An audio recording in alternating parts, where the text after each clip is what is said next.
दोस्तों, मेरे channel my ज्ञान सागर कहानी में आप सभी को हार्दिक अभिनंदन करती हूँ। सिख धर्म के संस्थापक और सिख धर्म के पहले गुरु माने जाने वाले पूज्य गुरु श्री नानक देव जी पत्थर की मूर्ति के बारे में किया बोला इस वीडियो में बताएंगे। चलिए शुरू करते हैं। पिता मेहता कालू जी ने नानक जी को बुलाकर कहा, तुम आज से अपने मवेशियों को ही चरागाह में ले जाया करोगे। पिताजी, आप जो आज्ञा देंगे मैं वही करूँगा। तब नानक जी ने गौशाला में से मवेशियों को साथ में लिया और चरागाह में लेकर चले गए। इस प्रकार प्रतिदिन नानक जी मवेशियों को लेकर चारे की तलाश में वनों की ओर घूमने लगे। वहाँ नानक जी का मन बहुत रमता था।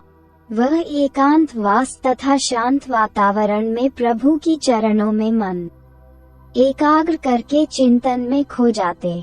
वहाँ अक्सर साधु सन्यासी भी कुटी बनाकर रहते। नानक जी उनसे जरूर भेंट करते तथा चौपाल पर उनसे ज्ञान गोष्ठी करते। नानक जी सदैव कर्म कांडों तथा आडंबरों पर कटाक्ष करते तथा अंतर आत्मा में प्रभु को ढूंढने को कहते। कभी कभार विचारों के आदान प्रदान में तीखा विवाद उत्पन्न हो जाता। नानक जी सदैव कहते, केवल एक प्रभु ही पारब्रह्म परमेश्वर है। ये देवी देवता सब उस प्रभु की रचना मात्र है। हमें इनकी पूजा न करके सीधे प्रभु को आराधना चाहिए। वही सर्वशक्तिमान है। परंतु कुछ कर्मकांडी साधु उनसे सहमत न होते। वे प्रभु के साकार रूप में विश्वास रखते थे, परंतु नानक जी निराकार की उपासना पर बल देते तथा निराकार की परिभाषा का व्याख्यान कर बताते कि हमें मालूम होना चाहिए कि प्रभु पारब्रह्म परमेश्वर किसे कहते हैं। वह पत्थर की मूर्ति में नहीं रहता है, वह तो रोम रोम में कण कण में समाया हुआ है। ऐसे ही दिन व्यतीत होने लगे। आए दिन किसी न किसी साधु मंडली से नानक जी का वार्तालाप होता रहता था। एक दिन एक योगी मंडली से नानक जी की भेंट हो गई, जो कि कानों में बड़ी बड़ी वालियां डाले हुए थे। वह लोग नानक जी को बालक जानकर पहले तो रूखे से पेश आए, परंतु जब उन्होंने नानक जी के तर्क संगत विचार सुने तो वह सब नानक जी में रुचि लेने लगे। देखते ही देखते विचार गोष्ठी प्रारंभ हो गई। तब नानक जी कहने लगे कि हे सत्य पुरुषों, पहले आप ये तो जानो कि हम पारब्रह्म परमेश्वर किसे कहें। योगी, बालक, उसके लिए हम ओम शब्द का प्रयोग करते हैं। नानक जी, ठीक है, परंतु ये शब्द तो तीन प्रमुख एवं अलग अलग देवताओं का संबोधन चिन्ह मात्र है। केवल एक प्रभु का तो ये प्रतीक नहीं है। योगी बोला, बेटा तुम ठीक कहते हो। अब तुम ही हमें बताओ कि हम प्रभु किसे कहें। तब नानक जी ने बताया, ये जो हमने तीन देवताओं के स्वरूप में अलग अलग प्रभु को मान लिया है, वास्तव में हम भटक गए हैं। प्रभु तो केवल एक और केवल एक ही है। इन ब्रह्मा, विष्णु, महेश तीनों देवताओं का भी निर्माता वही अदृश्य शक्ति ही है और वही एकमात्र सत्य है। बाकी सभी नाशवान हैं, यहाँ तक कि यह तीनों प्रमुख देवता भी नश्वर हैं, क्योंकि जिसकी उत्पत्ति होती है उसका विनाश भी निश्चित होता है। अतः जो जन्म व मरण में नहीं आता, वही सत्य सिद्ध प्रकाश परमात्मा है। योगी बोला, बेटा तुम्हारे तर्क में सत्य की झलक दिखाई पड़ती है। भला बताओ तो उस ईश्वर में और क्या क्या गुण है। तब नानक जी ने बताया, बात सीधी सी है योगीराज जी। जो दृष्टिमान है वह नाशवान भी है। जिसका जन्म हुआ है उसका मरण भी निश्चित है। इसलिए जो केवल अदृश्य है अर्थात अनुभव प्रकाश है, वही समस्त जगत का कर्ता है। उसके विशेष गुण हैं।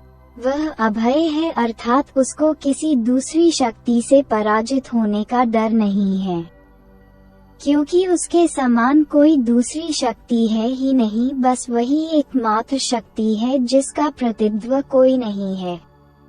वही निरवैर है, अर्थात वह सबसे एक समान प्रेम करने वाला है, उसका किसी के साथ विरोध नहीं है।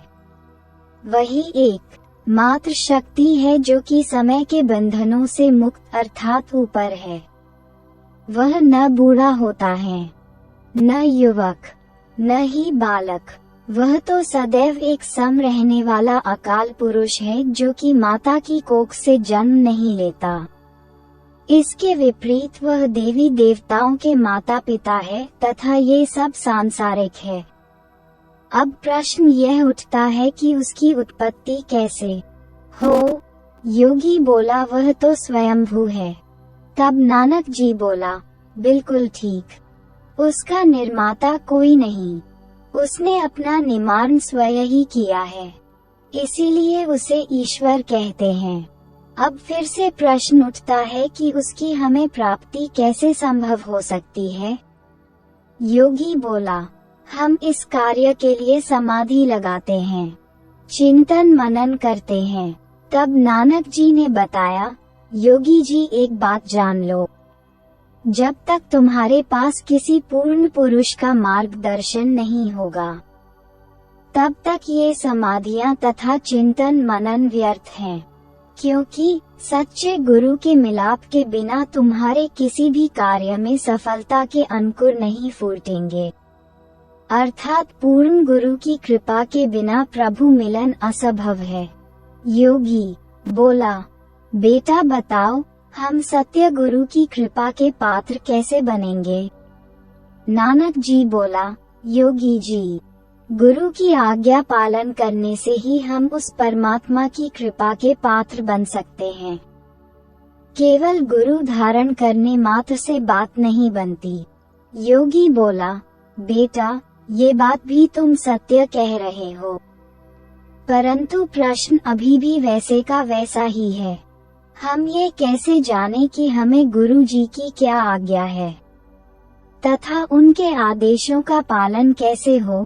नानक जी बोला, वही कार्य किए जाएं जो परहित में हो, जिससे सभी को सुख मिले।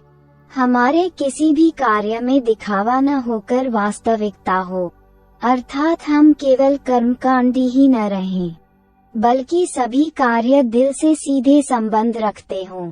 जो कुछ हो रहा है वह उसी की आज्ञा अनुसार ही है, इसलिए उसके किसी भी कार्य में बाधा न डालकर उसमें प्रसन्नता व्यक्त करे।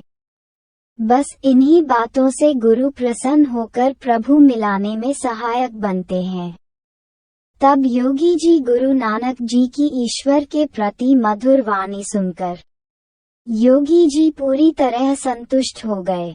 दोस्तों, आशा करता हूँ कि सिख धर्म के पहले गुरु श्री नानक देव जी पर बनाई गई यह वीडियो आप सबको पसंद आई होगी। ऐसे ही और अत्यधिक वीडियो से जुड़े रहने के लिए मेरे माय ज्ञान सागर कहानी चैनल वीडियो को लाइक, शेयर और सब्सक्राइब करके सपोर्ट जरूर करें।